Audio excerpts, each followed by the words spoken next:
Business में strategy क्यों fail हो जाती है? आपने अपने स्टार्टअप के लिए काफ़ी सारी स्ट्रैटेजी बनाई होगी। बनाई गई स्ट्रैटेजी में से आपने कितनी स्ट्रैटेजी को अपने बिजनेस में लागू किया? बिजनेस के लिए बनाई गई स्ट्रैटेजी में शायद ही आपने किसी स्ट्रैटेजी को लागू किया होगा।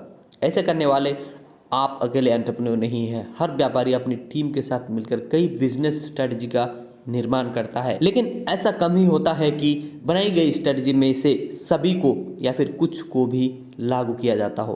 क्या आपने कभी सोचा है कि आखिर ऐसा क्यों होता है? क्यों व्यापारी अपनी टीम के साथ मिलकर बनाई गई स्ट्रैटेजी को लागू करने में फेल हो जाते हैं? इस ऑडियो के माध्यम से हम आपको इन्हीं सवालों के जवाब देंगे। नंबर 1, प्रॉब्लम की सही पहचान ना होने के कारण आती है बहुत बड़ी समस्या।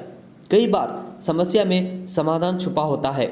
उन समाधान की तलाश के लिए एंटरप्रेन्योर अपनी टीम के साथ मिलकर मेहनत तो करता है, लेकिन प्रॉब्लम को ठीक से समझने और पहचानने में बड़ी भूल कर जाते हैं। फिर यही भूल ही व्यापारी की स्ट्रेटजी को फेल करने में सबसे बड़ा कारण बन जाती है। इसलिए सबसे पहले एंटरप्रेन्योर को उस समस्या या प्रॉब्लम की पहचान करनी चाहिए। आपकी ऑर्गेनाइजेशन जिस परेशानी का सामना कर रही है, उस बिजनेस प्रॉब्लम को आपको समझना होगा और स्ट्रेटजी को फेल करने वाले कारण को भी लिखना होगा। जब आप उन प्रॉब्लम की लिस्ट बनाकर काम करेंगे तो आपका समाधान तलाशने में भी आसानी होगी और स्ट्रेटजी को भी लागू करना आसान होगा।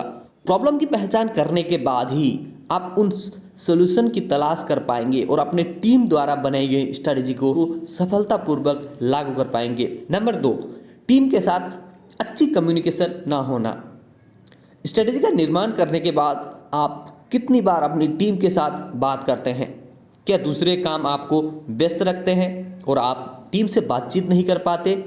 टीम के साथ बनाई गई स्ट्रेटजी कई बार इसलिए सफल नहीं हो पाते क्योंकि आप प्लानिंग के निर्माण के बाद टीम के साथ बातचीत का समय नहीं निकाल पाते। टीम के साथ किसी तरह का कम्युनिकेशन या क्लियर कम्युनिकेशन न हो पाना बिजनेस की स्ट्रेटजी को असफलता बनाने में सबसे बड़ा कारण होता है। इसलिए जरूरी है कि जब आप बिजनेस की प्लानिंग करते हैं तो लगातार अपनी टीम के संपर्क में रहकर उन स्ट्रेटजी को लगातार सुधार करते रहें। जब आप लगातार टीम के साथ जुड़े रहते हैं तो टीम भी एक्टिव रहती है और बनाई गई स्ट्रेटजी को लेकर गंभीर होती है।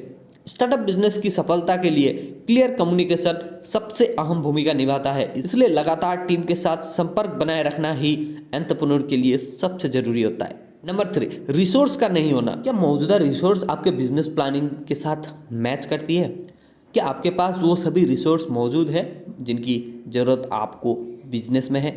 कई बार बिजनेस रिसोर्स की कमी भी आपकी स्ट्रेटजी को लागू करने में असफलता दिलाती है। ऐसे स्थिति में आपको स्ट्रेटजी बनाते समय ही खास बातों का ध्यान रखना चाहिए। प्लानिंग के दौरान ही रिसोर्स पर गहन मंथन कर लेना चाहिए। स्टार्टअप बिजनेस के लिए बनाई गई स्ट्रेटजी और अक्सर इन बातों को ध्यान रखा जाना चाहिए और प्लानिंग को असफल होने से बचाना चाहिए। बिजनेस स्ट्रेटजी को सफल बनाने के लिए एंटरप्रेन्योर को कड़ी मेहनत करनी होती है। साथ ही इन 3 बड़े कारण का भी ध्यान रखना।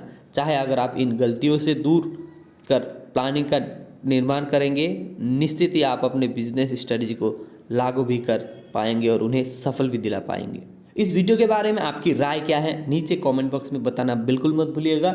और ऐसे ही आपको अगर बिजनेस ग्रो करने में कुछ प्रॉब्लम आ रही है तो नीचे कमेंट करके बिल्कुल बताइएगा। आज के लिए बस इतना ही, मिलते हैं अगले वीडियो में।